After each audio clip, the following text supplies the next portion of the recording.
Bonsoir à tous et bienvenue à Perspective.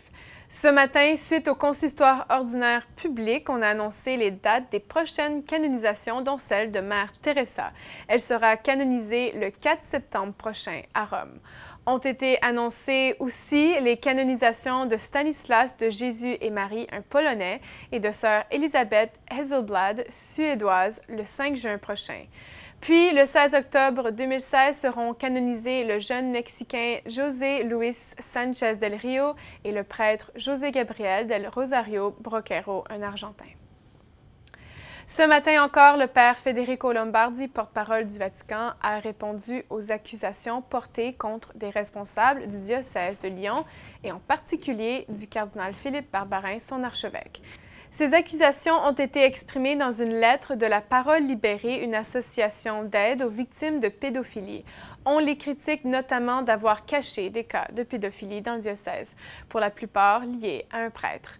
Le père Lombardi a insisté que le cardinal Barbarin a démontré sa volonté de coopérer avec les autorités civiles et qu'il faut attendre les résultats de l'enquête. Cette semaine, les évêques de France sont en assemblée plénière à Lourdes et dans son discours d'ouverture, le président de la CEF, Monseigneur Georges Pontier, est revenu sur l'affaire de pédophilie. En voici un court extrait. La pédophilie est ces jours-ci remise au cœur de l'actualité médiatique à travers une histoire ancienne dont les douleurs des victimes, que je salue en votre nom, restent vives. Une enquête est ouverte à Lyon au sujet des comportements d'un prêtre voici plus de 20 ans et sur les éventuelles responsabilités des autorités ecclésiastiques. Le cardinal Philippe Barbarin a dit clairement son engagement et celui du diocèse à travailler loyalement avec la justice. Je tiens à l'assurer de notre prière et de notre amitié. Cette question douloureuse de l'attitude de l'Église face à la pédophilie a occupé une partie importante de notre travail lors des 2 dernières assemblées de notre épiscopat, ici même à Lourdes. Des cas épars, récents ou plus anciens, apparaissent encore chaque année dans nos diocèses. Puis, le comité organisateur des Journées mondiales de la jeunesse dévoile leur revue hebdomadaire dans leur Minute JMJ. Cette semaine, entre autres, une petite tournée des lieux qui seront utilisés au cours des JMJ. Écoutez.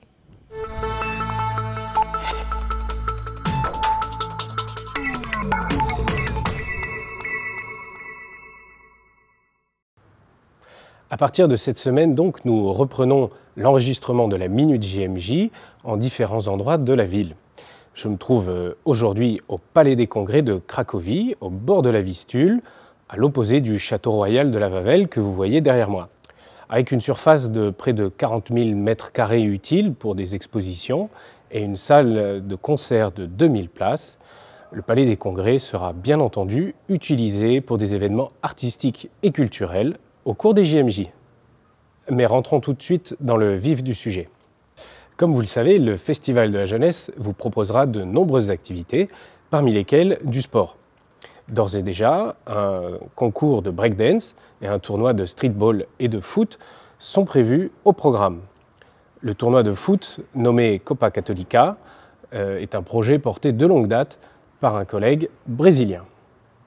Toutes les informations seront très bientôt sur notre site. Vous pouvez également nous écrire par courriel. Enfin, je vous rappelle que vous pouvez toujours vous inscrire comme volontaire d'ici la fin du mois de mars. Le volontariat est une expérience extraordinaire au service de centaines de milliers de pèlerins.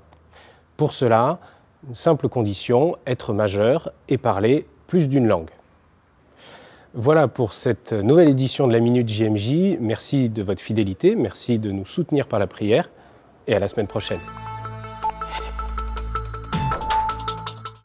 C'est tout pour aujourd'hui. Merci d'avoir été avec nous et à la prochaine.